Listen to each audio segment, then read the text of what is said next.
because this is meant to be one of the vitrified forts. So there's an entrance to the field just up here, and we'll go have a quick nosy around, because the vitrified forts, I think this is going to be a vastly disappointing video for most folks who want to hear about the vitrified forts, because they're not, most of them are ruins, like really badly ruined, and considering the age of them, it's yeah, it's not bad. So as you can see, I'm standing on one of the inside walls now. So we have an area that's probably about 150 feet from one side to the other.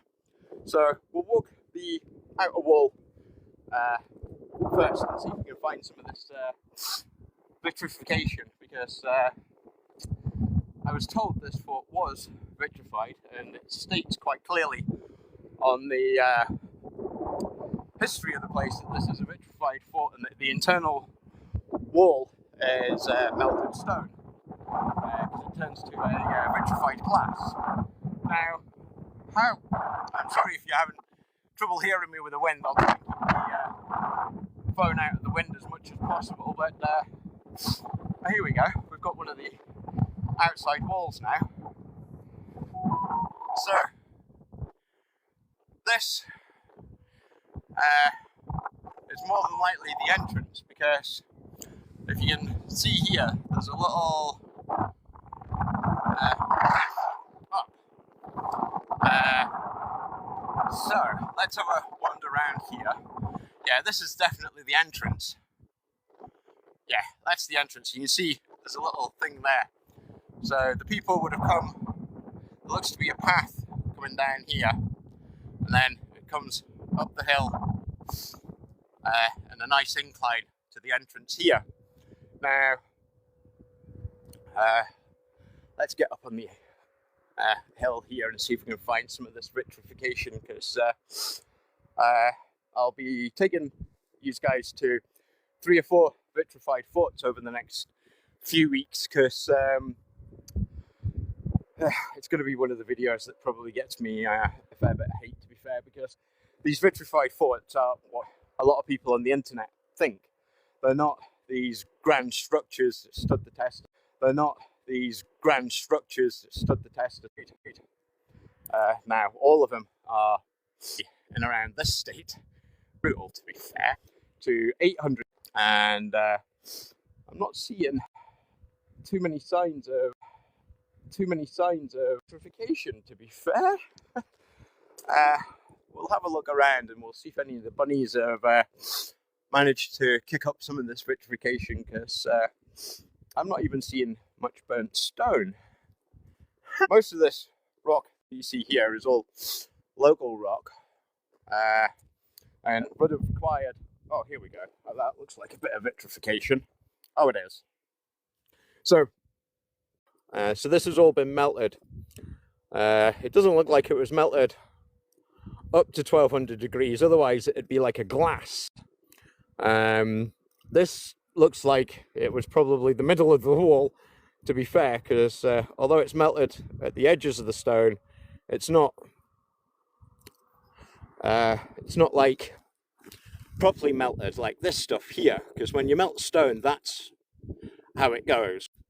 When you get the vitrification process at the right temperature. However, this is what it looks like if the temperature never quite reached as high as it needs to, which is, like I said, 1200 degrees to get the proper vitrification like this. So let me see if I can, I'm having troubles with the focus today, guys. Now, as you can see, we've got dips here, which are rooms, the old rooms. So we've got 6. We've got a long room there, which probably would have been the dining hall. Small room, and then 3 or 4 about the same size. So I assume they must have been the living quarters. This isn't a big place. When I stand in the bottom of one of these rooms, it's probably twice as long as I am, and 1.5. So if it's 6, I'm going to call it 12 foot by 8 foot, which is not huge, to be fair. That one definitely is probably closer to 20 by 12 foot. We've got 8 by 8, 8 by 8, if not a wee bit bigger, probably. In fact, I'd go 10 by 10, 10 by 10, 10 by 10, and this one's probably 10 by 12. But there's not many rooms for the type of castle. And there we go. There's more of the vitrified stone. You see how it goes very aerated? It looks a lot like slag glass that you get from smelting metals.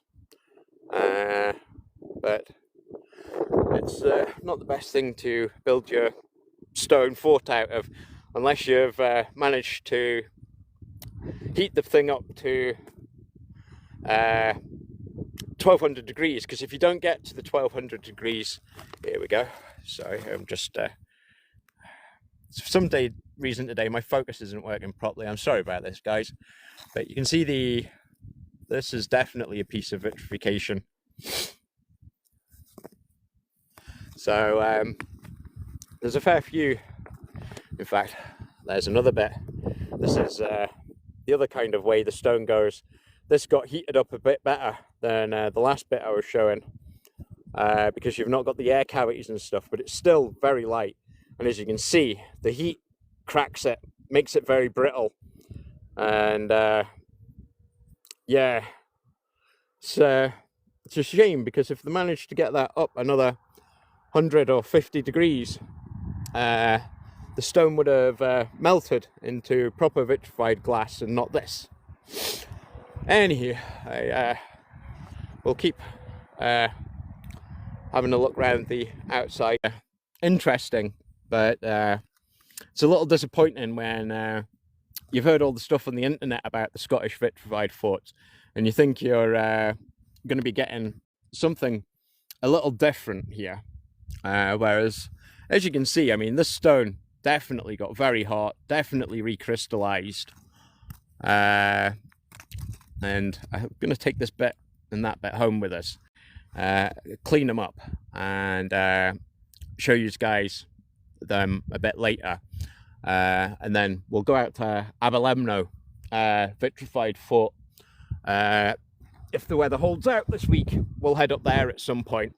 But yeah, so this is the vitrified stone, and as I was saying, guys, it's a little bit underwhelming, because when you listen to the internet, it does make it sound a little bit different.